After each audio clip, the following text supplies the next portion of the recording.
بسم اللہ الرحمن الرحیم۔ السلام علیکم۔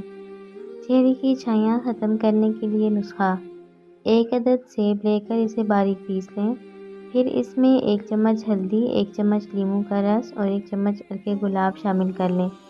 اس پیسٹ کو رات کو چہرے پر 10 سے 15 منٹ تک لگائیں اور پھر چہرہ دھو لیں۔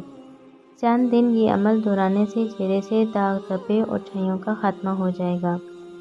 چہرے سے سیاہ دھبوں کو ختم کرنے کے لیے نسخہ: مولی کے بیج 1 تولہ لے کر ان کو اچھی طرح پیس کر پاؤڈر بنا لیں۔ رات کو تھوڑی سی دہی اس میں شامل کر لیں اور دھبوں پر خوب ملیں۔ چند جوؤں میں سیاہ دھبے ختم ہو جائیں گے۔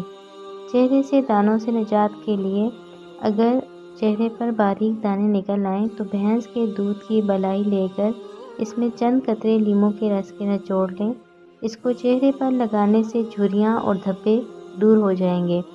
صبح سویرے پڑی ہوئی شبنم کو چہرے پر ملنے سے چہرے میں چمک پیدا ہو جاتی ہے۔ چہرے کی چھائیاں دور کرنے کے لیے آدھا چمچ لیموں کا رس، آدھا چمچ ہلدی اور آدھا چمچ بیسن ملا کر پیسٹ بنا لیں۔ اس کا ماسک چہرے پر 2-3 بار لگانے سے چہرے کی چھائیاں دور ہو جاتی ہیں۔